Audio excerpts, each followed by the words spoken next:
This is KUGAN CASSIUS for IFL TV in association with MTK Global, one of the most scenic backdrops we've had in a while.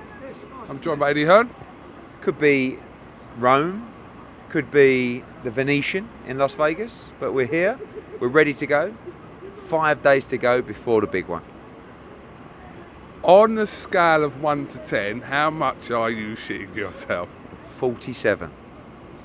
I've been for about 2 or 3 weeks. You know what it was? It's like, I just want him to win so much. Like for him, I can't tell you how much he wants to win this fight and how hard he's worked to try and win this fight. So I don't feel any pressure of, listen, it'd be great for Matchroom to represent the World Heavyweight Champion again. But honestly, I just want him to win so badly because I know what it means to him as an individual. So that's really what, I'm nervous because I know the fight could be up and down, but I'm more nervous about the pressure that I know he's put on himself to win this fight, and I really hope he does it. When you first announced or even toyed with the idea of this happening in Saudi Arabia, a lot of sceptical people, a lot of kind of people trying to pour negativity on it and saying, what the fuck is this? But what's happened from then until now, and we've seen kind of the arena being built like stage by stage, is quite incredible what's kind of happened over the last few months. It's been probably the most amazing experience and journey of certainly anything I've been involved with in boxing so far, because we took a punt and we believed in these people, and we talked about the new stadium, you know, we talked about logistically how difficult it was, and we had to take all that initial stick of, like you say, whether it's people criticising the venue or criticising the fact the stadium won't be ready or no one's going to go, to actually believing in yourself, believing in your decisions, and having that vision to say, you know what, this is right, this is the time. And we did it. But that's what you have to do in life. You've got to back yourself. You've got to back yourself in your own decisions. Because if you listen to the negativity, they'll make you change your mind. And they're not qualified to give you advice on this situation. No one would know better. Doesn't matter if it's your business or my business. You will know best, really, what is right for you, what is right for Anthony Joshua, and what is right for this fight. And you have to go with it, take the pump. But at the same time, you need to be working with the right partners. And in Skills Challenge and in Prince Khalid and with the GSA, they have put the money where the mouth is, but more importantly, from a logistical point of view, from a stadium point of view, from an investment at grassroots level as well, there is a monumental buzz for this event like nothing I've ever seen. You know, we've been lucky enough to do Wembley, 90,000, 80,000 at Millennium Stadium. We've done the O2, we've done Manchester, we've done Bramall Lane, we've done Old Trafford with Ben Eubank back in the day. You know, we've even done Hull, Kingston Rovers. We've done Rome, the Colosseum. You know, we're doing Barcelona in a couple of weeks. But this is something, this is a massive moment for boxing, for Anthony Joshua, for Matchroom, for me personally. I really feel that with this event, we have started something huge, and we've been the ones that have put our bollocks on the line and said, we're going to do it, and we've delivered. There's going to be problems this week, logistical problems we've got to overcome together with Skills Challenge and with the GSA. We will do that as we've done it continuously in the build up to this fight. The biggest challenge, creating this amazing stadium, which they've done. And now we're going to enjoy the whole world watching one of the biggest heavyweight fights of all time. And I'll tell you what, let's see the big man do the business and become a 2-time world heavyweight champion.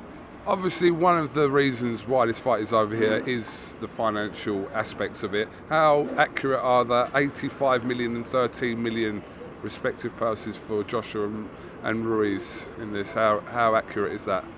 I don't really want to talk too much about purses. No, look, things always get exaggerated in the papers. Obviously, you know, when you present opportunities to your fighter and the team, this is one of the most brutal sports that you could ever imagine. And financially, it's never the only factor, but it's a considerable factor when you're making a decision about a fight. It doesn't matter whether the fight's in Vegas or in London. The fighter wants to know how much money's on the table.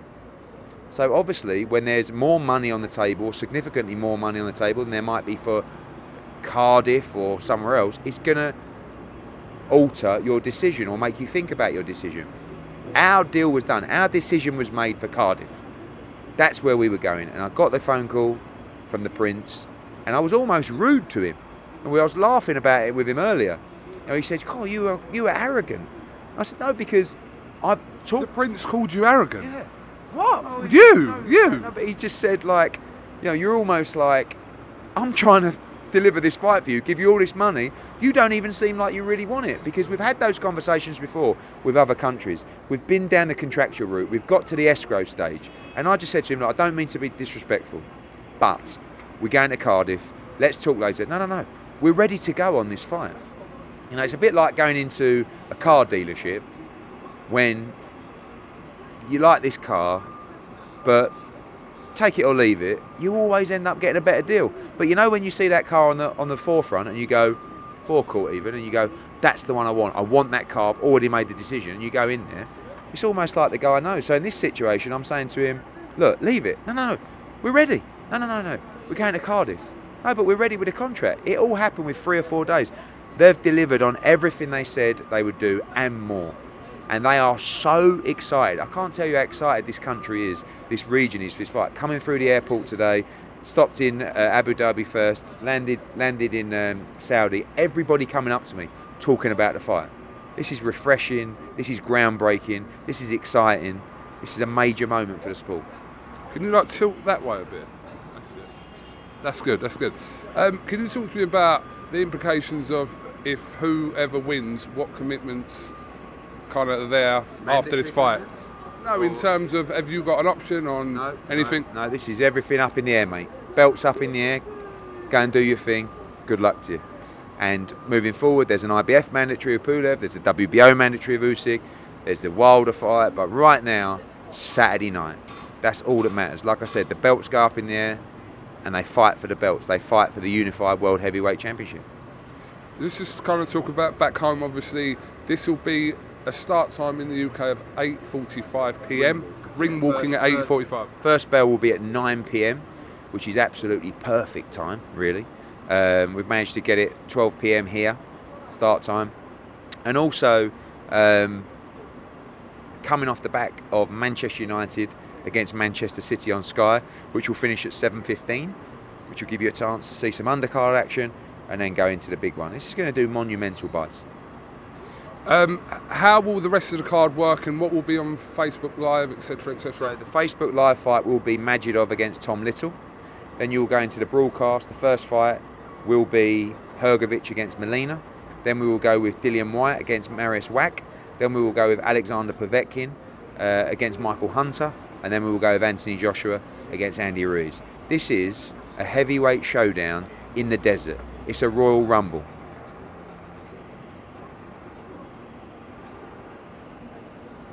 Who was that? I want to say Don King. If it is, answer it. FaceTime. Is it FaceTime? No. Yeah. He represents Molina. Is he coming? I don't know. He's probably phoning to try and get a few extra grand out of me for the fight, now that he's signed the contract. Dillian Whyte's fight was obviously added last week, quite late. Mariusz Wach is the opponent. Who else was in the running alongside Mariusz Wach? Not many. Joey Daweko. I forgot his name. Yeah, the couple. But Wach was actually ready to fight in Monaco, and we selected him for this fight. Ed, how do you feel about Dillian Whyte actually on the card fighting now with a lot of stuff still kind of hanging over him? Is that fair to say? Yeah, I mean, I think really it's a case of he's clear to fight, he's not suspended, he's got to resume his career. So it's frustrating that I can't stand here with a statement from UKAD, but what I can tell you is that he's been through that process, he's been cleared to fight, he's not banned, he's not suspended, you have to let him get on with his career. So, he last boxed in July, he's ready to go, he's been training hard, and I'm looking forward to seeing him back in the ring. Perfect platform for him. Are you still kind of same situation as before? You can't really talk about what's going on regarding that? I'm not involved in this process now.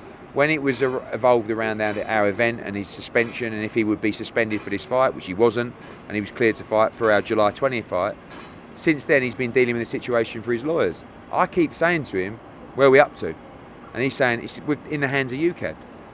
And that's frustrating. You've just seen an instance with the guy who boxed Josh Taylor a year ago, Martin, who tested positive, and a year on, he's now received a ban. I don't know why it takes them so long to deal with this stuff. Are you saying that's a possibility with Dillian? No, I'm saying all we want, the public will want to know about why he was cleared, and more details about what happened.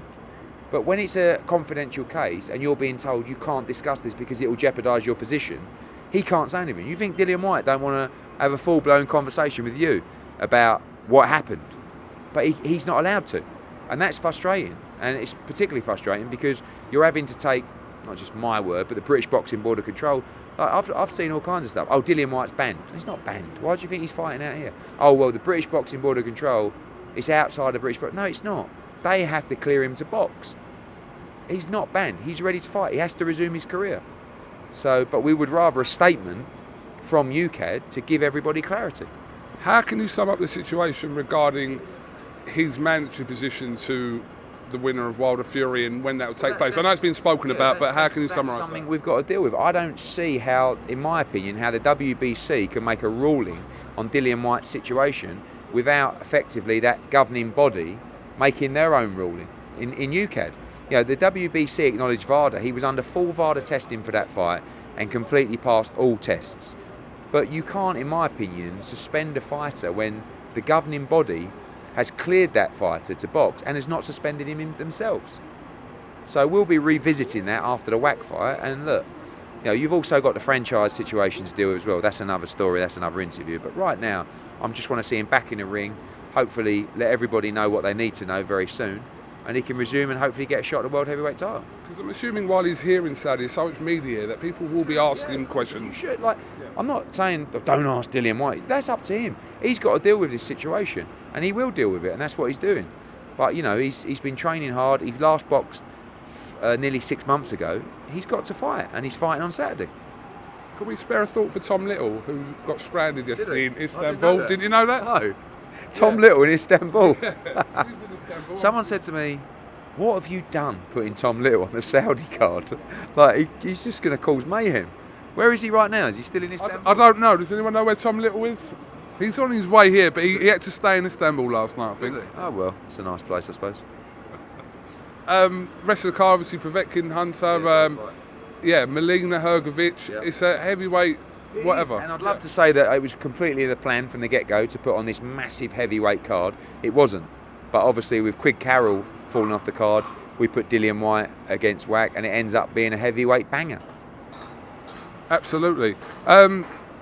We saw some odds the other day for KSI's next opponent. Did you ever look at that? Yeah, what were you, 12-1? I can confirm that KSI will not be fighting KUGAN CASSIUS. I've told people, especially back home in... Have they been backing you? 12-1. I've told people to lump some money on. Did you look at that list and think the only real realistic one is the Logan Paul rematch? No, I'm not sure. I don't know. Is KSI thinking about fighting again? I think right now he's thinking, I run the rematch. I got a little cheeky #1 single with Rick Ross. Life is good. Do I really want to go back into camp? But boxing's like a drug. Doesn't matter if you're a boxer, if you're a promoter, if you're a reporter. You love this sport and you can't stay away. So don't rule out #3 for KSI. I'm not sure whether it'll be the Logan Paul trilogy though. I think it would be another fight. You still haven't announced your Miami card at the back end of January. Is that confirmed now? Yeah. We're finalising one last fight. We will announce that fight this week, and possibly as well our February card as well. February, what, at the O2? No, in America. Okay. What's happening with Chisora and Usyk? I had a meeting with Usyk's team in Monaco. They're very interested in a fight with Chisora. I've had talks with David Haye and Derek Chisora, who are very interested in a fight.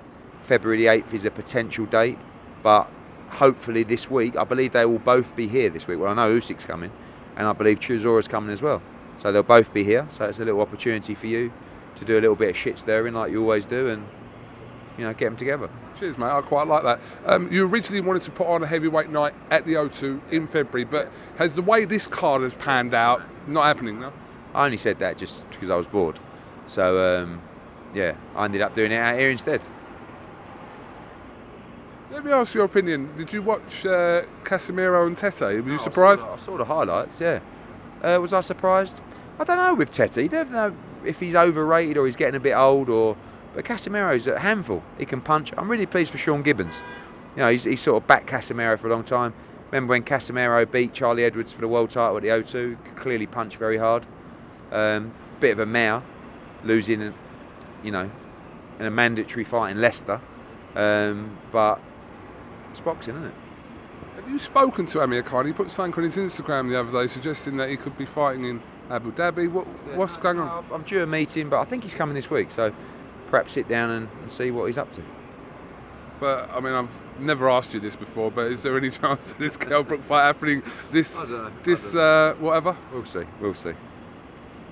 Why are you being quiet on that? What? I don't know, because I'm bored of talking about it. I don't want to keep talking about it and then the fight becomes less relevant. So maybe one day we'll just come out with an announcement, bang, or maybe we just won't. Hey, can you just clear up something regarding Shakan Pitters and Craig Richards? Because we interviewed them both and they kind of come up with their versions of what's happened. There's an update to that story. Oh. The update to the story is that I wanted to do that fight for December the 19th at York Hall. Okay? I agreed to terms with Shakan Pitters. I couldn't agree terms with Craig Richards, so I went to purse bid. I didn't bid for it. It didn't get resolved at purse bid. It got put out to purse bid again. At the weekend, I found out that Fabio Wardley is injured and he's out of the fight on February the 19th. So I phoned Craig Richards and I said, that fight's on. Do you want it or not? And he said, yes. Stick me in December 19th. I thought, what a touch. I phoned up John Pegg and said, tell Shakan Pitters the fight's on December 19th. And he came back and said, he's not ready. It's a kick in the nuts. So are you replacing that fight? Or? Yeah, of course. I think Craig Richards will be... I think Craig Richards, I'd like to see him fight for the British title. Let Pitters fight him after, if he's not ready. Okay. I think you're going to be summoned soon. Yes. I know. So, but we are going to use you like the little whore that you are, Edward. You can do that all week. That's all you ever do. I'm here for your entertainment, to create silly memes and to talk rubbish and to fill your entire YouTube channel all week. Thank you. I did forget something, but it's gone. But I can ask you tomorrow. Have you got anything else you'd like to add before we go, Edward? As I said to Andrew McClark in Monaco, get behind your boy AJ. He's put everything into this fight. This is a major moment for his career, for British boxing. Get behind him. Okay. We're not expecting to see Wilder or Fury out here, are we? Who knows? I think Mike Tyson's coming. Yeah, Usyk's coming. Canelo's coming. Pacquiao's coming. KUGAN CASSIUS is coming. 12-1 KUGAN CASSIUS. That's big news. Yeah. But I've got to go. Some serious media over there. It is special. Absolute dynamite. Oh my goodness. All we do is stare.